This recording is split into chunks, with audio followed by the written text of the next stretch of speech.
Don't quote me on this, but I believe we're actually now approaching $3 million since we started. It started small, but now it just has got a life of its own, and the amounts just keep going up year after year. It's been tremendously supported by the insurance industry in Canada. Linda J. Wahrer is talking about the success of the Women in Insurance Cancer Crusade, also known as WICC. ILStv sat down with Linda, a former co-chair with the organization, to learn more about the charity's humble beginnings and how it has changed over the last 10 years. I was involved almost from the beginning. WICC was started by two ladies, Linda Matthews and Mabel Sampson, who had just witnessed too many colleagues, friends, acquaintances within the industry being affected by cancer, and decided to mobilize a grassroots organization to raise funds within the insurance industry for cancer research. We started with a fundraising dinner, and the obvious thing to do was to sell candles. With an acronym like WICC, it makes sense, so we actually had a dinner and got bids from everybody at the dinner to buy some candles to sell within the organization or give them away, and that ended up being thousands of candles were dispersed amongst the industry, and it really got WICC going.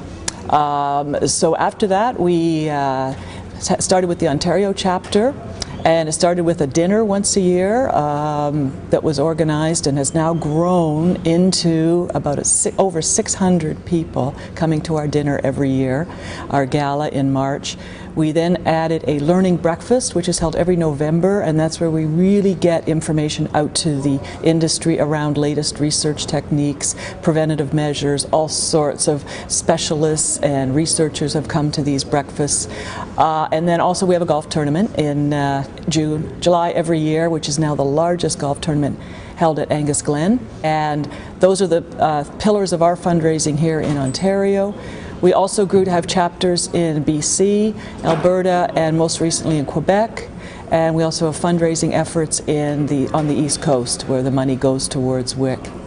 So right from early on, WICC made a deal with the Canadian Cancer Society that all the funds raised by WICC would flow directly to research projects. So there is no overhead taken off by the CCS. That money raised by WICC 100% flows right through into research projects. So what we have done is taken WICC, which was originally kind of known as a women's organization, now to broaden out to be both genders, and with the support of prostate cancer, we've enhanced our base to have a lot of guys come to our events and support WICC. So really, you look around at our dinner now, and we're probably 50-50, you know, whether it's men or women. We hope to eventually have chapters right across the country. We're making great progress with that, and one day our dream is to have chapters right across Canada.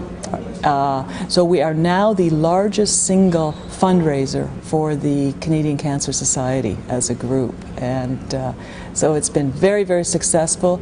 The industry has embraced WICC. We went out a few years ago with corporate sponsorships, so we have numerous companies that have signed up for a 3-year term to be corporate sponsors of WICC. Very successful, as well as our fundraising events. We have other things people can do, like payroll deduction.